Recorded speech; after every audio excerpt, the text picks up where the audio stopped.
Amazing. And we're live.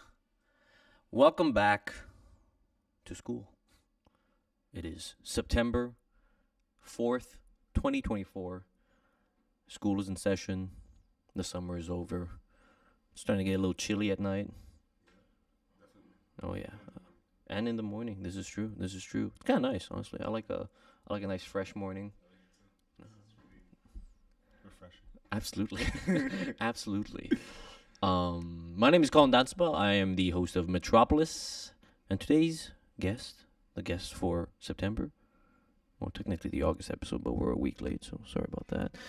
Ali Salman. Yeah. Ali Salman, student representative, here to talk about student activism and his perspectives on it in the last year, 2 years. First, let's watch a clip of Ali.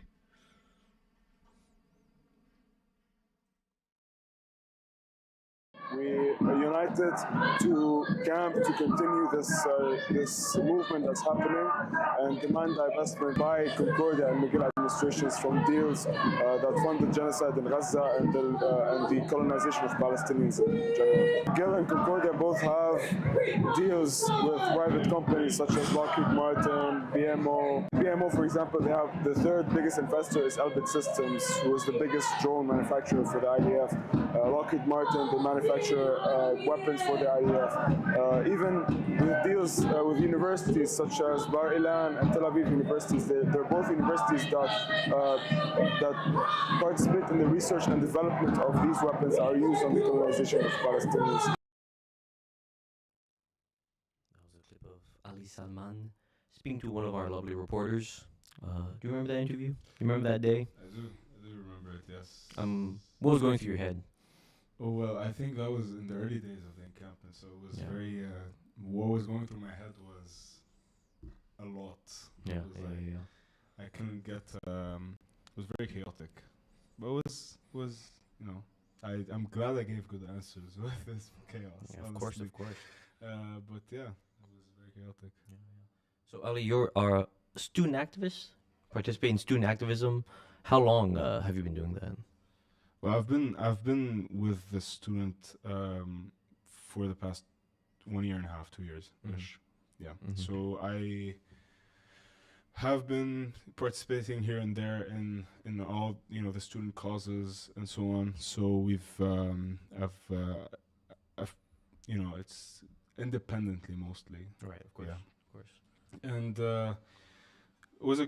it's a good experience, honestly. Mm-hmm. And yeah. Yeah. What were some of the causes? I know before we were just talking about off air. We were talking about the tuition hikes. Mm. I'm kind of curious what your thoughts are on that as a student. Well, tuition hikes are for the past year. We've seen a lot of we've seen strikes, we've seen pickets, we've seen a lot of things or actions done by the students to oppose these hikes. Mm-hmm. And honestly, we've seen the 30% drop in applications right now, Mm-hmm. and this is very reflective of Concordia's reaction out of student causes, Right. honestly. Concordia did sue the government, I believe, for that, but not exactly effective, was it? Yeah. No. So- I mean, anything that goes to court, you're not going to get immediate sort of results out of that. I believe it was both McGill and Concordia that took the Yes. government to court for increasing tuition on international students or out of province. Out of province, yeah. Out of province. It was So, out of yeah. province. Yeah. So immediately, like you're saying, a 30% decrease in applications. We still have yet to see what that's going to be, how that's going to alter student life, just kind of life in Montreal in general, because Montreal is a very youthful student city, right? So True. who knows how that's going to affect things. Going back to the video, so this is I think in the first few weeks of the encampment that you did that video. At the time of this recording, the encampment is now gone, but the movement is still active. Tell me about some of the organizing that's still going on. A few days ago, there was a walkout at Miguel. It was a very big walkout. A lot of people have participated in it. And, well, the movement did not start with the encampment. and will not end with the encampment, right? Because even beyond divestment, there's still a cause to advocate for, which is Palestine. So even beyond that, the students will still be active. And the walkout showed that. There's a lot of things that will happen during the year, I'm sure, like last year, that will show that. And it's going to be a nice thing to see, honestly. How long have you been active or organizing with BDS? Well, I was not organizing with BDS, but it was advocating for BDS. It was probably it's same thing, a year and a half. About 2 years now. It's interesting to see the shift of how BDS was and how BDS is now. BDS is such a center topic in all universities in North America now. 1 year and a half ago, you would say BDS to someone, they wouldn't know what it is. So it's very interesting to see. So you think in the last year and a half there's been a tremendous increase in people's just knowledge of the topic? Definitely. I mean, administrations usually, the reaction to BDS was sanctioning clubs or sanctioning individuals or all these sanctions that didn't really make any effect on the movement. This is the universities sanctioning individuals that are part of the movement? Yes. Okay. And sanctioning the movement itself as well. For example, clubs. Yesterday, I don't know if you read in the link that there is the club on campus, SPHR, is going independent because the DOS did not agree or did not let them register for to be a club at Concordia. So that was something. And honestly, I think the main point that the administration should understand is that the fact that BDS became the center point does not center that movement to a specific club or to a group of people. Right. ASFA passed a BDS motion. The Fine Arts faculty passed a BDS motion. I believe the ECA is going to motion for a BDS. And CUPERC passed a BDS motion.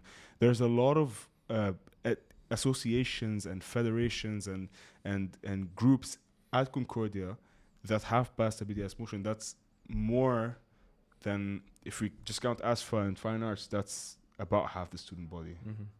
That's insane. And I think once the administration understands that, then they can come to a conclusion as to why, for example, the campus for the past year has been seeing so much unrest. And once they start understanding that the movement is not limited to a few people or to a club, then they'll come to useful conclusions about that. It sounds like a story I hear about at a lot of universities, right, where there's this tremendous support of BDS and Palestine in general from the student body, even multiple times the faculties as well. But then there always seems to be that kind of support does not seem to exist within the administration, at least not to the same extent. And I'm kind of curious, why do you think there exists that kind of discrepancy between what the student body, a decent amount of the faculty supports, and the administration, who does not seem to be of the same belief? Well, it's been... Concordia, for example, if you look at the history of Concordia, they didn't mind bringing Netanyahu on campus in 2002. The anniversary of it is coming up in a few days. I think a lot of it is based off their relations with the Zionist entity and the Zionist groups in general. For example, the chancellor in Concordia, he is the co-chancellor, not Gina Cody. I forgot the other one's name. His name is Jonathan, I believe. Jonathan, the co-chancellor. Yes, Jonathan, the co-chancellor. He's Jonathan Wenner. There you go. Winner? Wenner, Wener. Weiner, yeah, Jonathan Weiner. He is a chair in CEJA. Oh, okay. Yeah, so it's a Zionist lobby in Canada. Oh, wow. And I believe these relations with these groups of people, these direct relations, are what is shaping the administration's opinion on that. And they keep on reaffirming their position when BDS comes up. For example, Concordia, when BDS comes up, they always say, our position has been clear since 2014. Maybe that position should change. Right? Yeah. Just because it's been that way for 10 years now does not mean it should continue. Yeah. And I mean, it's been that way for 10 years, and it's not like the advocating for it has stopped any time during this 10 years. It was still there. So you think it's because organizations like CIJA, which lobby for Israel and sort of like on behalf of Israel, their sort of institutional position in these universities is sort of what allows the administration to hold this kind of position? Yes, definitely. And there's also, it's the case in North America, for example. For example, in the U.S., well, I don't want to speak. I don't have specific examples, but since we see that pattern here, that pattern probably exists in the U.S. as well. Of course, yeah. No, yeah, I feel like you see a lot of that kind of those kinds of partnerships, right, between universities and like states, just because they operate at a similar level of I don't know, just sort of like stature, I guess. They're shaking hands, rubbing elbows with the same people. Yeah. What do you think were the lessons of the encampment for the movement? Well, the lessons are, I guess it's a good question. What are the lessons for the movement from the encampment? It's, well, the encampment taught us a lot of unity. Mm-hmm. We didn't realize there was actually this many, like grassroots groups that were advocating for Palestine across Montreal. Mm-hmm. So a lot of them participated in the encampment, and it was, despite different ideas, we managed to stay united. Nice. So a lot of this unity between the student movement, between the grassroots movement, is very important. And a lesson to take out, I guess, for the administration is, again, I said it, but I'll repeat it, is that the movement does not stop with your repression. Mm-hmm. And it won't stop with your repression. Mm-hmm. What do you think is next for the movement? Well, it's definitely like last year. I mean, I don't think anything is going to change from last year. Mm-hmm. It's definitely going to be like last year. I think the administration's repression is parallel, actually, to the Zionist entities. They raided the West Bank a few days ago. Mm-hmm. So it seems like all the institutions are also, as the Zionist entity becomes more repressive and more, asserting its power and its ethnic cleansing of Palestinians, we see the repression patterns growing in Montreal and in the university specifically. I don't know if you know, but in the summer, you can actually go in McGill without an ID.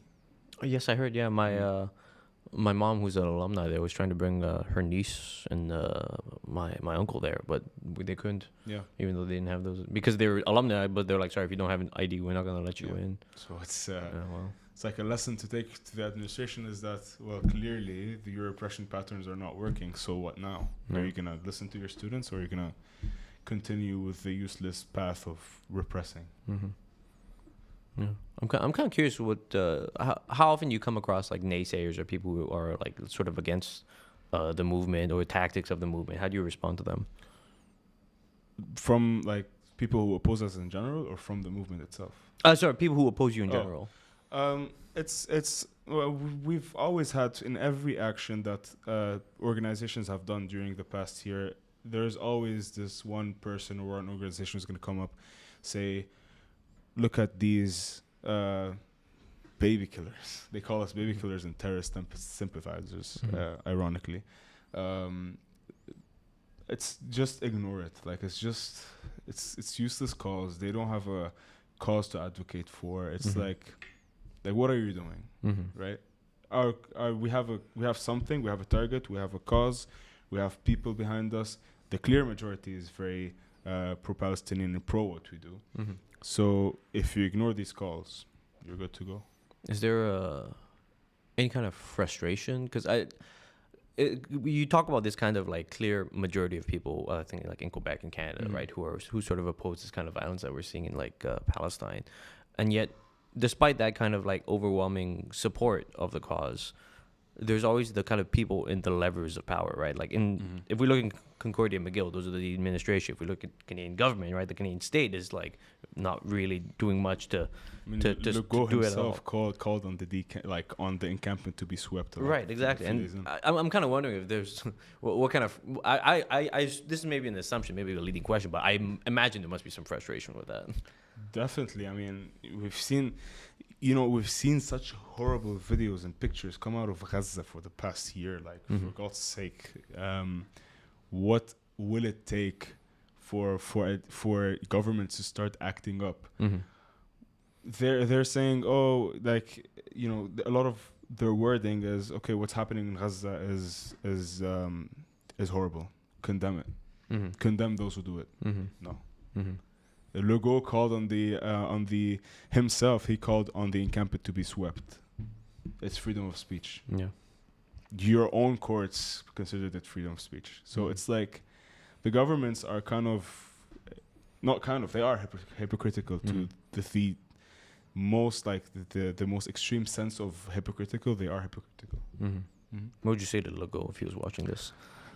Respect freedom of speech, man. Totally fair. You hear that, Legault? I don't think he's watching this. Not yet, anyway. So hopefully, send him some more sound bites. I guess to go back to talking about, I guess, student organizing, right? I feel like I've seen this variety of tactics taken on by student activists. It's almost a thing of like necessity, right? I think we were talking about this before off air, but we're talking about like I asked you about one of the struggles of having such an influx of people, right? Because you've been involved in in advocating for BDS for a year and a half, 2 years, and you said there's after October 7th, there's a huge influx of people, right? Mm-hmm. And I guess I want you to talk a bit more on that, right? And on the challenges of that, and what were the sort of difficult lessons of that? Yeah, it's I mean, the huge influx of people, whether like it also concerns people who are like independent of any organizations like myself, for example. It's definitely been a challenge for organizations to internally organize or organize around the people who are advocating with them. Mm-hmm. And it's something. It's this huge influx definitely doesn't help with that, because a lot of people are going in, they're figuring out what the organizing is about. Some people are new activists; they don't know what they're going into. So you're gonna have to so people who are experienced are gonna have to lead them to the right path and try to organize them within the whole movement, and that is definitely something challenging when you have this much people interested in joining the movement. Mm-hmm. Yeah. All right. Yeah. I'm trying to think what else I could ask you about. I guess as an independent, how do you feel being an independent is I guess important in these kinds of like how do you go about these different movements as an independent?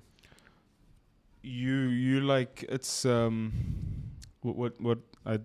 what the question, like, can you let me try and rephrase that. Like, I guess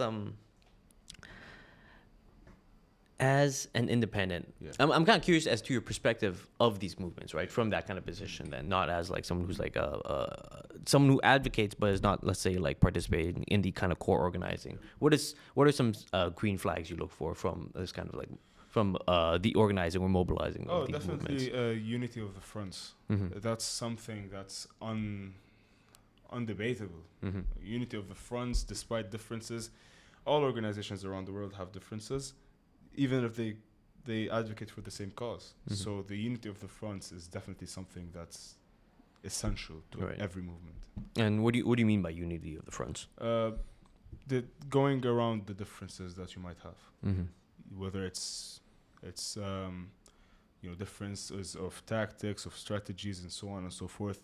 It's essential that movements or organizations are able to go around it to build on a united front. Mm-hmm.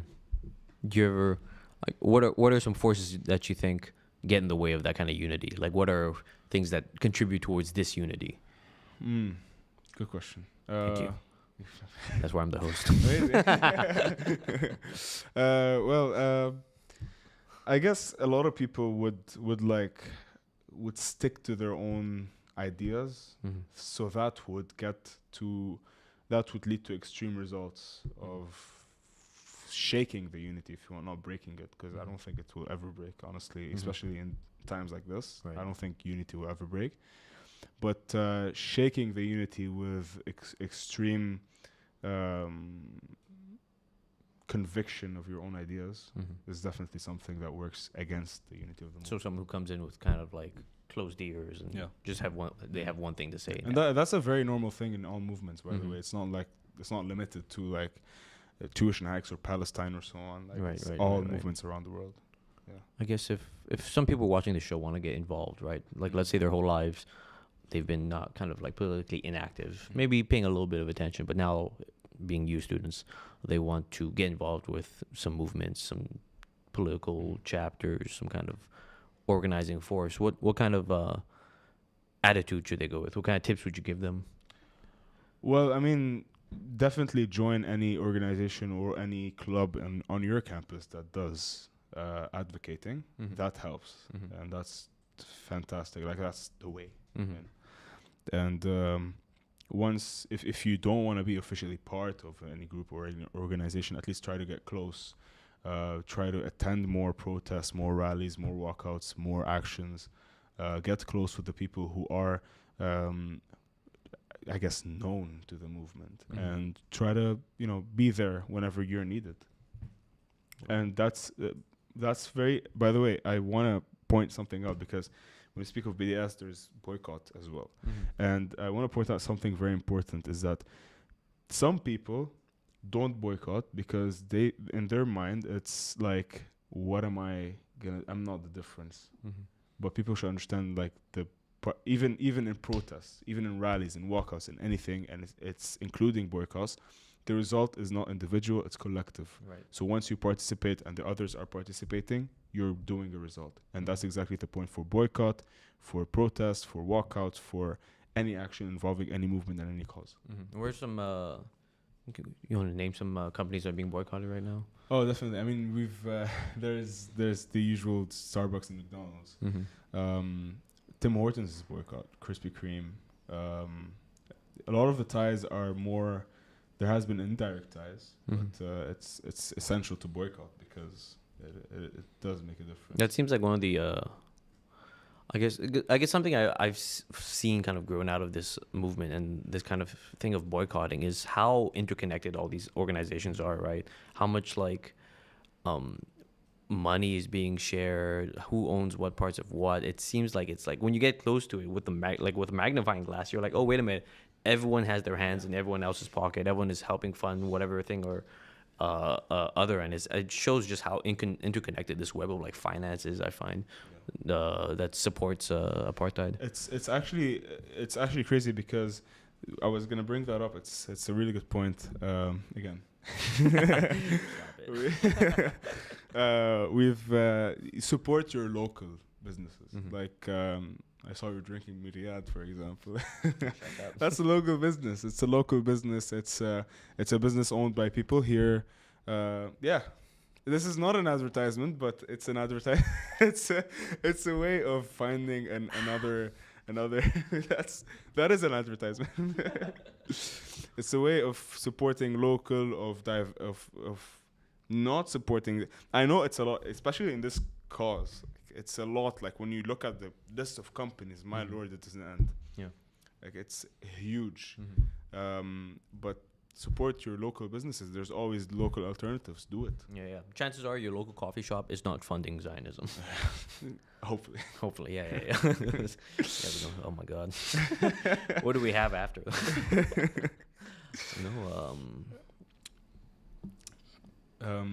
Anything else you want to add in? How can there's places people could follow you at? Or is there anywhere you Well, no, follow me personally. Don't. It's fine. If you find me, you can follow me. But if you can follow the local organizations that advocate for Palestine or even advocate for tuition hikes, for the right causes in this world, then follow advocate them. against tuition hikes, you mean? Sorry, against tuition hikes. My lord. Well, that do tuition strikes. I was actually mix up both words. And follow them, support them, attend their whatever they're doing. And if you're a student, support your students, please. Support your students, support your student leaders, support anybody who needs support for a good cause. Do it and don't be shy. Don't. We're students. We have the power at the end of the day, and we're here for it. You have the numbers. Yes, we have the numbers. And actually, interestingly enough, tuition hikes are actually interconnected with Palestine. So if What you the? wanna, yes, they are. Tell me how. Well, for example, let's say the more you give money to the institution, the more the institution has money to invest into these investments that they have. Part of the argument that we use against, for example, the president of Concordia going to do his deals with Bar Ilan and Tel Aviv University is that he technically used tuition money. Okay, sure. Tuition money, like most of the money for Concordia comes from tuition. Mm-hmm. He used tuition money to go into a land that is a stolen land, to do a deal with a university that participates in the research and development of weapons. Support they're always interconnected, and everything is interconnected, even in our movement. When you have a right cause, it's always connected to another right cause. Right. I like that. I like that a lot. Nice. Yeah. So thank you. Of course. So support your students. Terrific. That was Ali Salman. Yes. Thank you. Thank you for not butchering my name. Of course. I butchered it off air, and yes, he was gracious enough to correct me. That's it for our main segment. Thank you very much for coming on. Thank you for having me. Of course. Yeah. And best of luck with the beginning of the new school year. Back to reality. Yeah, back to reality. We'll be right back afterwards with Hello Goodbye Lines with Savannah Craig.